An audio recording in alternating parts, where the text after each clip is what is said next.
चरकसंहिता सूत्रस्थानम् अष्टादशोऽध्यायः त्रिशोथीयः।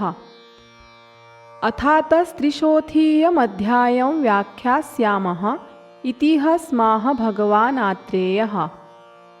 त्रयः शोथा भवन्ति वातपित्तश्लेष्मनिमित्ताः, ते पुनर्द्विविधा निजागन्तुभेदेन। तत्रागन्तवश्छेदनभेदन क्षणनभञ्जन पिच्छनोत्पेषण प्रहारवधबन्धन वेष्टन व्यधन पीडनादिभिर्वा भल्लातकपुष्पफलरस आत्मगुप्ता शूककृमिशूकाहितपत्रलतागुल्म संस्पर्शनैर्वा स्वेदन परिसर्पणावमूत्रणैर्वा विषिणां सविषप्राणिदंष्ट्रा दन्तविषाणनखनिपातैर्वा सागरविषवातहिमदहन संस्पर्शनैर्वा शोथाः समुपजायन्ते। ते पुनर्यथास्वं हेतुव्यञ्जनैरादावुपलभ्यन्ते। निजव्यञ्जनैकदेशविपरीतैः बन्धमन्त्रागतप्रलेपप्रतापनिर्वापणादिभिश्चोपक्रमैरुपक्रम्यमाणाः प्रशान्तिमापद्यन्ते। निजाः पुनः स्नेहस्वेद वमनविरेचनास्थापनानुवासन शिरोविरेचनानामयथावत् प्रयोगान् मिथ्यासंसर्जनाद्वा छर्द्यलसकविसूचिकाश्वासकासातिसार शोषपाण्डुरोगोदरज्वरप्रदर भगन्धरार्शो विकारातिकर्षणैर्वा कुष्ठकण्डूपीडकादिभिर्वा छर्दिक्षवथूद्गार शुक्रवातमूत्रपुरीष वेगधारणैर्वा कर्मरोगोपवासाध्वकर्षितस्य वा सहसातिगुर्वम्ललवणपिष्टान्न फलशाकरागदधिहरितक मद्यमन्दक विरूढ नवशूकशमीधान्यानुपौदक पिशितोपयोगान् मृत्पङ्कलोष्ट भक्षणाल्लवणातिभक्षणाद् गर्भसम्पीडनादामगर्भप्रपतनात् प्रजातानाञ्च मिथ्योपचारादुदीर्णदोषत्वाच्च शोफाः प्रादुर्भवन्ति इत्युक्तः सामान्यो हेतुः। अयन्त्वत्र विशेषः शीतरूक्षलघुविशदश्रमोपवासातिकर्षण क्षपणादिभिर्वायुः प्रकुपितस्त्वङ्मांसशोणितादीन्यभिभूय शोफञ् जनयति। स क्षिप्रोत्थानप्रशमो भवति। तथा श्यामारुणवर्णः प्रकृतिवर्णो वा चलः स्पन्दनः खरपरुषभिन्नत्वग्रोमा छिद्यत इव भिद्यत इव पीड्यत इव सूचीभिरिव तुद्यते पिपीलिकाभिरिव संसृप्यते सर्षपकल्कावलिप्त इव चिमिचिमायते संकुच्यत आयम्यत इव इति वातशोथः। उष्णतीक्ष्णकटुकक्षार लवणाम्लाजीर्ण भोजनैरज्ञातपप्रतापैश्च पित्तं प्रकुपितं त्वङ्मांसशोणितान्यभिभूय शोथञ् जनयति। स क्षिप्रोत्थानप्रशमो भवति। कृष्णपीतनीलताम्रावभास उष्णो मृदुः कपिलताम्ररोमा उष्यते दूयते धूप्यते ऊष्मायते स्विद्यते क्लिद्यते न च स्पर्शमुष्णैः च सुषूयत इति पित्तशोथः। गुरुमधुरशीतस्निग्धैरतिस्वप्नाव्यायामादिभिश्च श्लेष्मा प्रकुपितस्त्वङ्मांसशोणितादीन्यभिभूय शोथञ् जनयति। स कृच्छ्रोत्थानप्रशमो भवति। पाण्डुश्वेतावभासो गुरुः स्निग्धः श्लक्ष्णः स्थिरस्त्यानः शुक्लाग्ररोमा स्पर्शोष्णसहश्चेति श्लेष्मशोथः। यथास्वकारणाकृतिसंसर्गाद्विदोषजास्त्रयः शोथा भवन्ति। यथा स्वकारणाकृतिसन्निपातात् सान्निपातिक एकः एवं सप्तविधो भेदः।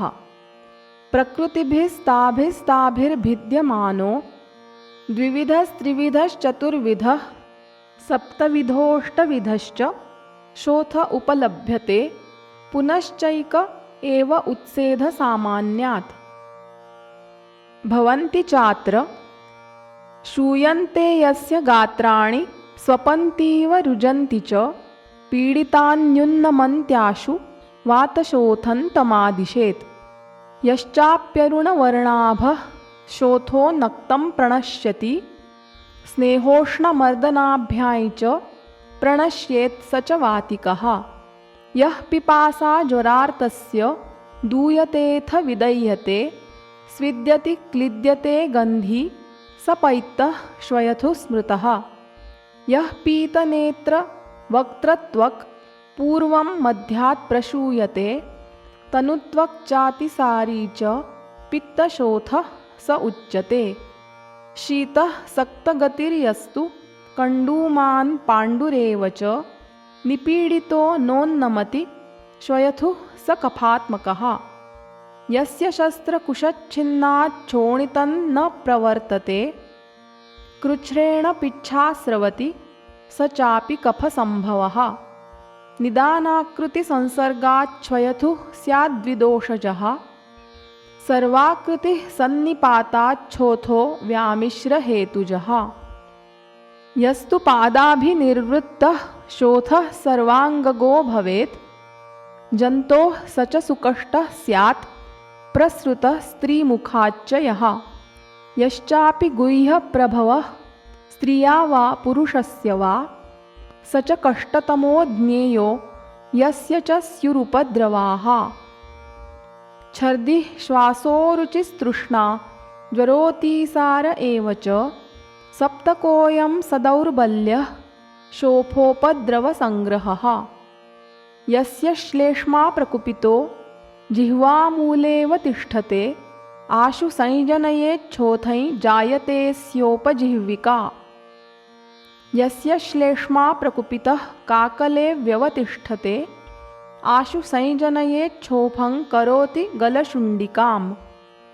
यस्य श्लेष्मा प्रकुपितो गलबाह्येव तिष्ठते शनैः संजनयेच्छोफं गलगण्डोऽस्य जायते। यस्य श्लेष्मा प्रकुपितस्तिष्ठत्यन्तर्गले स्थिरः आशु संजनयेच्छोफै जायतेऽस्य गलग्रहः।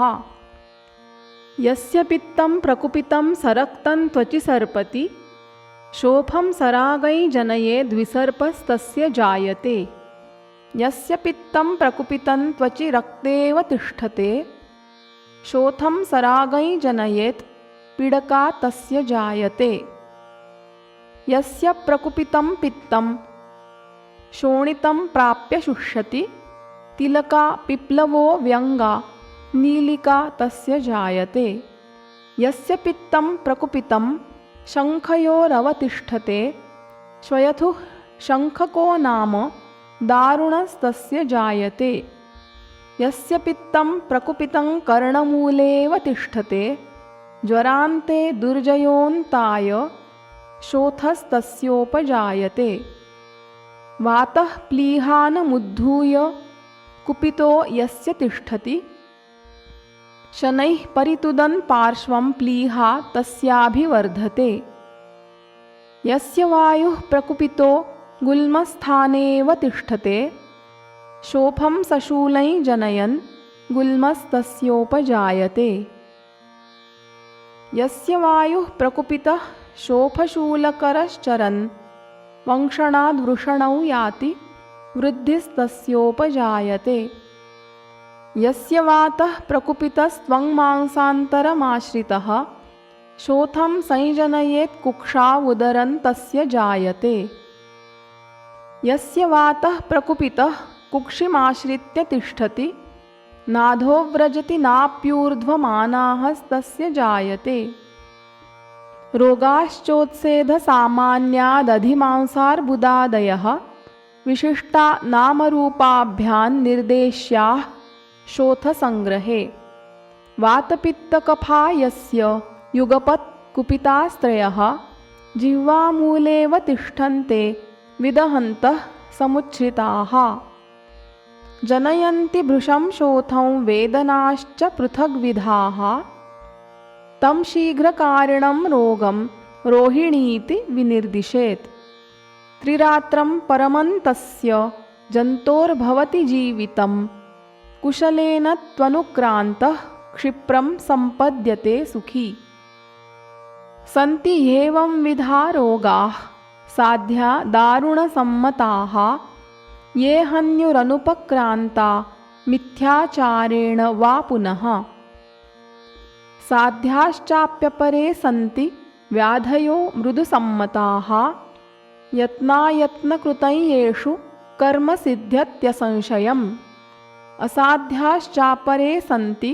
व्याधयो याप्यसंज्ञिताः सुसाध्वपि कृतञ्येषु कर्मयात्राकरं भवेत् सन्ति चाप्यपरे रोगा येषु कर्म न सिद्ध्यति अपि यत्नकृतं बालैर्न तान् विद्वान् उपाचरेत् साध्याश्चैवाप्यसाध्याश्च व्याधयो द्विविधाः स्मृताः मृदुदारुणभेदेन ते भवन्ति चतुर्विधाः त एवापरिसङ्ख्येया भिद्यमाना भवन्ति हि रुजावर्णसमुत्थानस्थानसंस्थाननामभिः व्यवस्थाकरणं तेषां यथा स्थूलेषु सङ्ग्रहः तथा प्रकृतिसामान्यं विकारेषूपदिश्यते विकारनामा कुशलो न जिह्रीयात् कदाचन न हि सर्वविकाराणान्नामतोऽस्ति